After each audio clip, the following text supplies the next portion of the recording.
Nebo. Sofinko. Ale. Jsme doma. Hele, kdo je tady? Ale podívej. Podívej na Mikuláše. Koukni, Mikuláš je hezký. Pojď tak postrašit. No, čert si tě neodnese, on už má dětí dost dneska. Sofinko. Ale musíš se otočit jenom. Ale na Mikuláše, neboj. A když budeš hodná, tak něco dostaneš. No. Hele, já tady mám takovou knížku. Dobrý, a já jsem... Sofinko. Dobrý, a hele, a Mikuláš, Já tady mám takovou podívej. knížku, Podívej. kde mám napsáno, co děláš a co by si třeba dělat neměla. Mám tady napsáno, že jsi velice šikovná při kreslení. Baví tě kreslit? Hrozně moc. Jo. A co umíš kreslit? No, Máš, kreslit všechno možné, co chci. A co ráda kreslíš? Ráda kreslím to. Ráda kreslím kočičky, pejsky, Jo. lidi. a ty máš pejsky nějaký? Máš nějaký Mám Živýho pejska? jednoho, jmenuje se Bačo a A máš ho- A máš ho hrozně, k čertovi. a máš ho ráda hrozně, viď? No, ale On tě neposlouchá? no, Jak protože to? utíká. On ti utíká. No tak si ho máme sebou. Co jsem sebou? A pak tady mám taky, Sofinko, ty ráda vaříš a pomáháš mamince? No, ráda bych to dělala. Já už umím vařit úplně sama vajíčko. No. Ale pak tady, Sofinko, mám taky napsáno, že se nechceš česat. No, mě to bolí. Bolí tě to, jo? No, mamče mi to včera večer usíla. Jo. Hele, a podívej A se, už se začneš hele. česat? Uděláme dohodu teda, jo. Domluví se s čertem, hele, poslouchej. Podívej se, co mám. Křeben. Mám ti hřeben.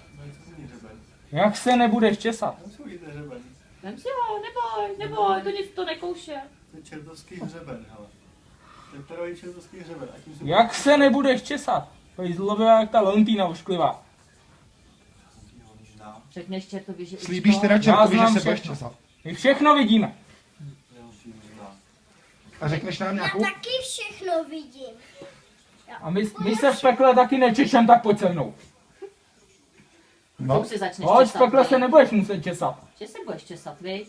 Budu. Budeš? Budeš? Jo. A řekneš nám nějakou Aby si básničku, nebo nebyla třeba takhle písničku rozcuchaná jako zaspíváš? čert? Máš nějakou básničku?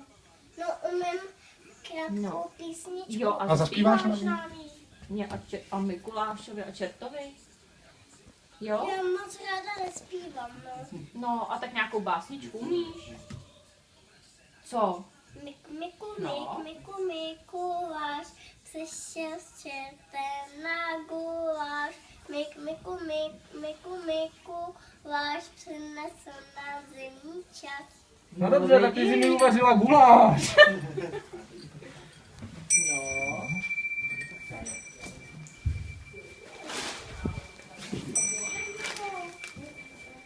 Jo, takhle se ti líbí.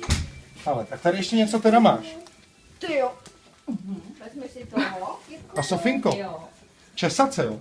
Česat se dneš. A my teď ještě máme takovou jednu speciální věc pro maminku a pro tatínka.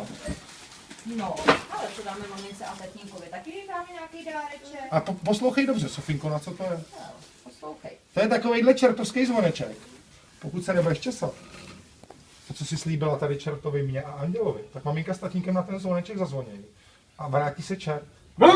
Ale už bez země a bez Mikuláše. Tak tady máte ten zvoneček. Děkujem. A česat se. Podívej se, jak vypadá ten čert, jak se nečeše. Podívej, no, jak je zacuchanej. Mě zacuchaný děti nevaděj. Oči se ti neví. Tak papa, Sofinko. Tak ahoj, bej se hezky česat, viď? Tak pojď, čerte, jdeme. Tak ahoj. Pojď, čerte, pojď. Jdeme. Tak ahoj. Papa. Ahoj. Ahoj. Hezky se česat, jo? Tak jo, tak ahoj.